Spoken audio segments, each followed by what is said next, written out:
stratégie de résilience yi nga xamante ni am na solo. On parle du Mali ou bien des autres pays d'Afrique qui sont en crise, mais ñun aussi on a notre problème, la Casamance. Récemment gis nga MFDC bi nga xam ne Salif Sadio moo ko jiite jàmbaarloo yi nga xam ne am na ko militaires yooyu nga xam ne dañoo demoon rek foofule si mission CEDEAO ba tey par rapport ak coupe des bois yi gis neen 4 si ay soldats sénégalais faat na leen fi ak ñeneen ñi nga xam ne jëloon na leen en otage. Finalement ils ont été relaxés par Salif Sadio, mais mu mel ni comme aussi le conflit casamançais dafa am aussi des non-dits. Des non-dits, je sais pas, parce que c'est pas quand même un sujet bi ma maîtriser trop.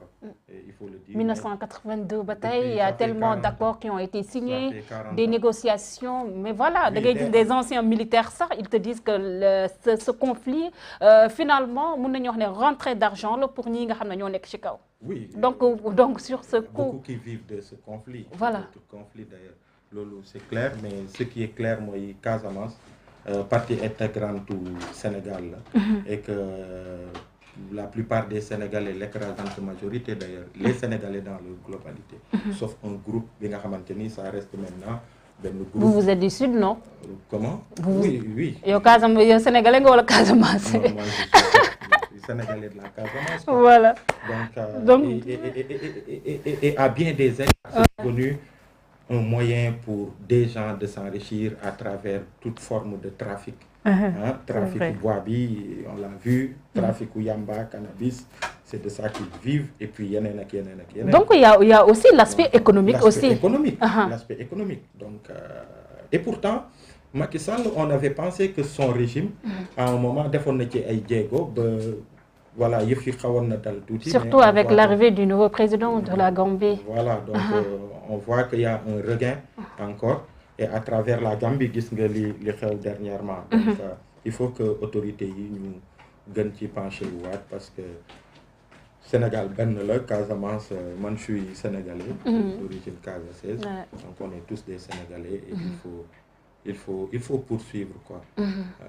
Les efforts qui sont faits par le gouvernement quand même pour que conflit bi mu mën a dàkk quoi. Pour que Casamance potentiel économique bi mu am. Que doomu Casamance yi Sénégal ñu mun ci jëriñu pleinement.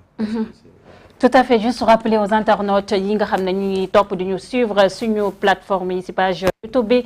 Je suis avec Aliou Sané, coordonnateur du mouvement ñu amal waxtaan bu am solo par rapport ak ay thèmes yoo xam ne rek ñeel na wàllum éducation, wàllum aussi souveraineté, guerre yi nga xam ne am na un tout petit peu si suñu dëkk yi wala sax dëkk yi nga xam ne ñoo ñuy wër ñuy amal waxtaan bu am solo par rapport ak li nga xam ne ñeel na wàllum citoyenneté wala sax li nga xam ne mooy conscience collective bi nga xam ne nemmeeku neen ko suñu dëkk Afrique yi muy mel ni comme nekkul Afrique rek moo nekk fu mu toll nii si zone de guerre wala sax mooy essayer di chercher wu l'Europe aussi rawatina l'Europe de l'Est ñi nga xam ne mooy la Russie ak l'Ukraine mun nañu wax ne fan yi yëpp ñu ngi nekk si ay frappe rawatina bo mun nañ ko tuddee si li nga xam ne mooy guerre mu nekk loo xam ne peut-être si ñi nga xam ne dañuy gëstu wala sax di suivre histoire Russie ak li nga xam ne mooy Ukraine ak tension yi nga xam ne jot na am si diggante li nga xam ne mooy Russie États-Unis ak pourparlers yi nga xam ne dox na si diggante ak Macron guerre bi nekk loo xam ne bett na leen la Russie qui attaque l'Ukraine mu mel ni comme aussi un même peuple fu mu toll ni ñoo nekk di déchiré wu ñii tamit jàpp ñu observateurs yu bëri jàpp ne fu mu toll ni lii di Europe rawatina la France ak États-Unis ñoo nekk si gannaaw pour potentiel yi nga xam ne moo nekk si boobule réew di Ukraine. Et Vladimir Poutine qui dit se défendre en fait. Non, se défendre face, non. Ça, c'est pour moi, c'est très...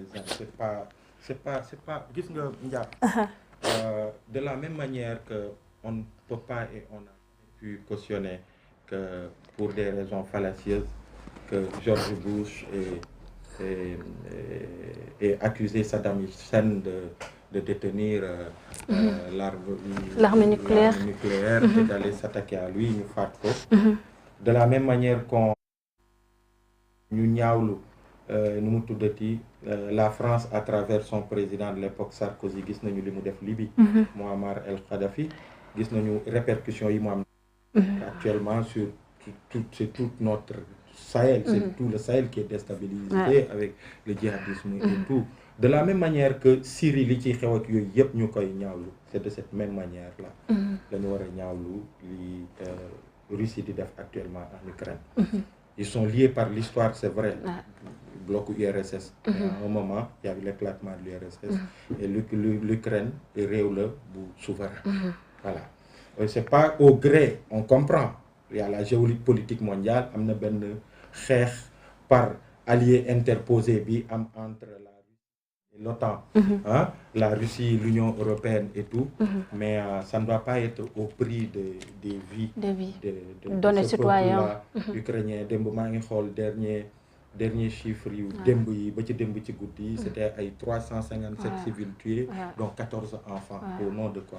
Franchement. Au nom de quoi? Qu'est-ce qui peut le justifier? Après, on peut donner toutes les raisons géopolitiquement, on a une lecture, voilà, sur les intérêts actuellement, sur xeex bi am entre Russie, l'Union européenne, OTAN. Russie bëggul que l'Ukraine mu adhère au niveau de l'OTAN parce qu'après ils vont être juste.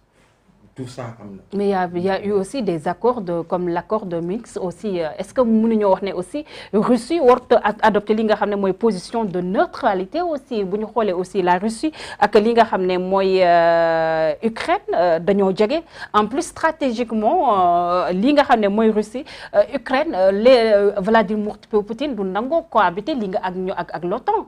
Parce que moom gis nga aussi kii yu mu joxe par rapport à ça il veut pas aussi lu dal Saddam Hussein wala lu dalal Kadhafi aussi arrivé ko si dëkkam aussi. Oui, bien vrai qu'on ne cautionne en rien ces attaques. Gis nga le seul malheur dans cette histoire là xam nga mooy lan. Lii day gën a wone les limites de l'ONU par exemple. Ouais. Tu vois ce que je veux dire? Parce que normalement en fait c'est pas normalement, c'est que en principe ça ne doit pas se passer comme ça. Les bombardements yoo am waru demee noonu, quelles que puissent être les raisons qu'on peut avancer. Vladimir Poutine en 2000 il est arrivé, il a fait un sondage bi nga xamante ni plus de 56% des Russes sont nostalgiques de cette URSS puissante bloc boobu nga xamante ni ñoom ñëpp.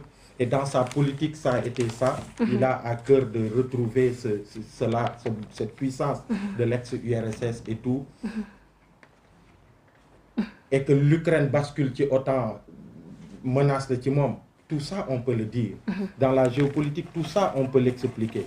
Mais rien ne peut expliquer ce qui se passe actuellement. C'est vrai. On estime que la Russie doit arrêter en fait cet envahissement de l'Ukraine, ces bombardements et tout ce qui se passe. Parce qu'une guerre, elle commence, on ne sait pas là où elle s'arrête. C'est vrai. Et aujourd'hui, oui, ils viennent, ils écrasent. Il y a des combats au sol qui se passent. Et au rythme où vont les choses, il va y avoir de la guérilla. Ces gens, ils vont résister. Et ça peut être parti pour durer. Donc, pour moi, malheureusement, aujourd'hui, l'ONU n'est pas un cadre qui est respecté. Gis nañu ce que les États-Unis en font quand ils décident d'aller s'attaquer à Saddam Hussein. Qu'il y ait, en fait, voilà, duñu xaar ONU quoi. Donc aujourd'hui, Poutine aussi, il pense que oui, même il y a une au niveau de l'ONU, il y a eu je pense Barki Demb lors il y a eu une plénière au niveau des Nations Unies. Il y en a qui ont soutenu l'action de l'Union européenne, de l'OTAN globalement, États-Unis, Union européenne et leurs alliés. Mais il y a la Chine par exemple qui a dit non, moi je ne soutiens pas. Donc il y a cet imbroglio, l'ONU ne peut pas régler. Malheureusement parce que cette institution n'a pas la crédibilité qu'il faut venant des différents acteurs pour pouvoir régler pour pouvoir créer les conditions de dialogue.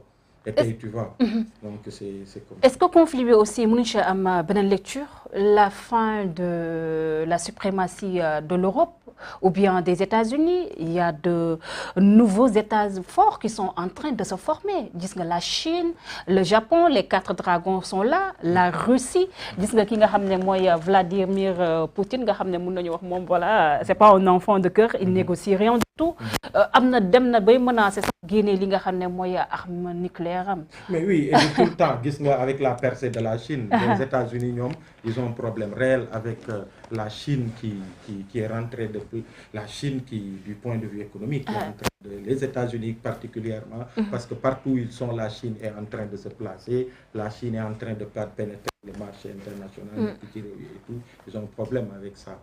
Et donc du coup oui, il y a une guerre des superpuissances actuellement en termes de positionnement géopolitique, du point de vue intérêt économique et tout.